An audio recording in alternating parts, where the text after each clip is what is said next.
What's up, you guys? Devin with Century FX Studios, back with another video, and today we're going to be talking about one of the biggest issues with the Canon EOS R5 and R6. Some people are talking about it, but not a lot of people are talking about this, and I think it should be more in the forefront of conversation when it comes to YouTube, because prior to buying these cameras, these new full-frame expensive cameras that people are paying, $2,500 to $4,000, $5,000, $6,000 for these cameras, and they're having an issue that some of the previous DSLRs never had that Canon made in the past, and that is the Hotshoe mount. The Hotshoe mount is becoming loose. And not only did Canon know this, but they planned for it in the design of the camera. And you might be saying, Devin, how do you know all this? Well, my R5's Hotshoe got loose. And not only did it get loose, it was already past its warranty when it got loose. Now, I bought my R5 used, and with KEH, they give you like I forget what kind of warranty they give you, but they give you a warranty on used products because they're able to fix their own products that they get in their warehouse or wherever they store their equipment that they get. But KEH is a used store. I'm not sponsored, but I love KEH because when you need to find a camera, you need to find a camera that is used because they cost so much. They don't retain a lot of value, but you want to buy a camera that's used. You want to get one that's relatively in good condition because these cameras last pretty much forever if the shutter's not broken and you didn't just throw it off of a mountain or something like that.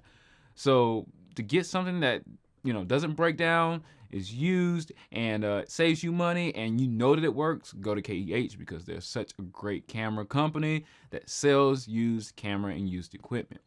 But I bought my camera from there, and I'm not saying that this is their fault because it's a used product, but how are they supposed to know that we are now having an issue with the Hotshoe mounts? It's not their responsibility to go in there and fix it.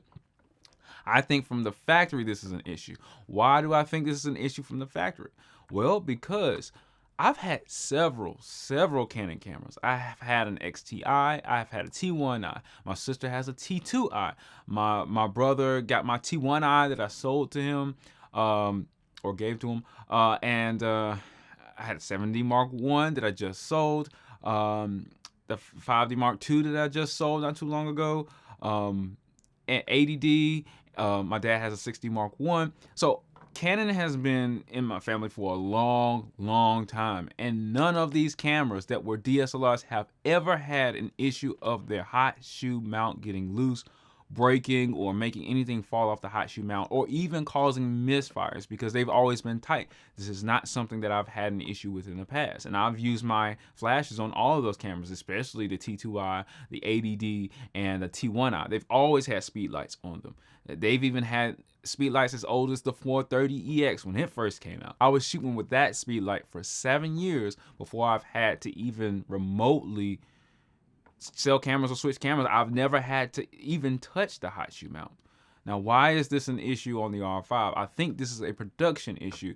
This is straight from the factory, and for whatever reason, they didn't put Loctite on the screws that screw in from the bottom of the Hotshoe mount, and it's 4 screws. And the way I know that they knew that this was an issue is because when you look at the circuit board has like 4 little, I want to say, extra keepers for the screws on top of the screws. So for example, if a screw backs out so far, the circuit board is actually, I want to say, it's like a clear plate over the circuit board that allows those screws to stay in place even though they have come out of the threads on the Hotshoe mount. So they look orange. There's like little orange toppers that sit on top of the screws, and it has a clear sheet over top of those toppers. Those toppers keep the screws from falling out of their thread, even if they're just sitting there in the thread and not actually in the thread, and they keep them from falling into the body of the camera. It was designed like that from the factory because it's on the circuit board, and it's not just on my circuit board. When I was looking on YouTube to see other people fix this, because I had to fix it myself, it was a thing for them too, not only for the R5 but also the R6. So it's highly understandable that Canon put a preventative maintenance under those Hotshoe screws. But think about it. Why would this even happen in general? Because they've had so many hundreds of cameras, maybe even thousands of cameras that they've come out with in the past as far as, models. And no model in its own class has had this issue. And none of the other cameras I've known that are older than the R5 or R6 have had this issue. So my thinking is, at somewhere down the production line, something got dropped off, something wasn't added, maybe some Loctite or some kind of production issue happened and nobody went over it until the last minute. And they're like, oh, we forgot to put Loctite on all of these Hotshoe mounts for the R5s and R6s.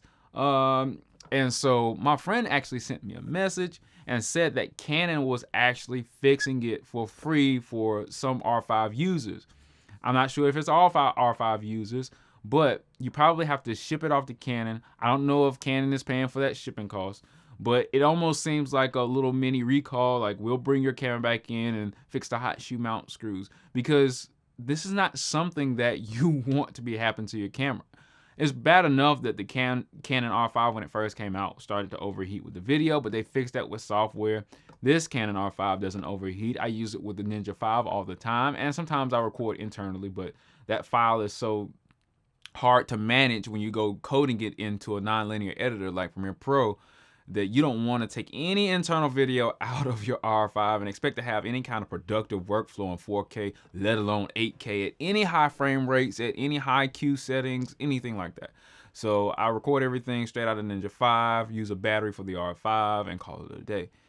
But like I said, at the end of the day, these are not issues that you want to have.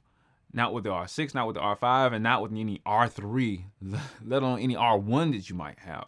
These cameras need to be ready out of the factory and not having issues that we've never had in the past. This is something that really would, get me upset if I were a Canon user and I come up with an issue that I've never had before. Now, for example, mirrorless cameras brought their own issues. For example, the electronic shutter has its own issues, battery life is an issue, and a couple of other nitpicky things or issues that you can work around. But not a lot of people are going to want to open their own camera that costs $3,000, $4,000. Because I haven't had nobody, or $2,000. I haven't heard anything from anybody under the R6's price that's had this issue. Like, nobody with the RP has had this issue. No one with the R has had this issue, to my knowledge. Now, if you've been having this issue with your camera and it's not the R5 or the R6, let me know in the comments below, because I really wanted to know. Also, if you've had to send your camera back to Canon or anything like that, or if you had this issue, let me know. Now, as far as fixing this issue, if you want to fix this issue, I am not going to fix it in this video, but it took me a while to fix this camera issue. I had to literally take the R5 apart in 2 pieces. And once you get to that point, you're pretty much in the clear, because you can pretty much see the Hotshoe mount, the little keeper clear plate, and the orange toppers that top the screws to keep them in place from falling into the body. You can pretty much see those. Getting to them is a little hard, especially the ones that are closest to the Canon sign. But once you get them tight, haven't had any issues of them getting loose. Put Loctite, any kind of liquid screw tightener solution. Loctite, I think Gorilla Glue might have a Loctite solution. This is Thread Locker. So basically, it's a liquid that makes your threads lock in place so they don't back out easily. I think Canon has been using some type of a screw Loctite solution for years, pretty much ever since they've been using Hotshoe mounts. Because I don't see them just putting in screws like this that are hung invertedly or screwed in invertedly, like they face the ground and gravity can pull them down. I don't see Canon putting them in there without putting some Loctite on there. But it's about, I want to say 30 screws, because you got to take the body behind these like rubber grips, as you can see on the R5 and any other Canon camera. They have screws hiding in there, for like 4 or 5 screws at the bottom. You got to take a couple of screws or a few screws out on the CFXTV card slide. You got to take some screws off the front. And then once you get the camera open, you don't want to just rip it open. You want to slowly open it, because there's 2 ribbon connections. One for the electronic viewfinder that you hold up to your eye. There's a connection for that. You just want to unplug it. You might want to get some little tinker tools to actually, like tweezers, and there are some things you want to go through before. See somebody do it before you do it if you need to do it. Also, with the electronic viewfinder, you have to pull out a ribbon cable for that. So it's just little attachments, you want to be extremely careful. You don't want to go breaking this camera, but I was able to do it fairly easy. I think I lost maybe one screw and put one screw in the wrong place. I didn't completely lose it. I found it and put it in the right spot. But you want to keep up with these screws. Make sure you know exactly what you're doing. If you want to buy the R5 or anything like that, any cameras that I've been talking about in the recent videos, affiliate links in the description below. These things help out the channel. I am not sponsored by any of the camera stores that I mentioned. I'm not sponsored by Canon, KEH, or any other products that I mentioned in this video, but there are affiliate links in the description below. Stay tuned for the next video.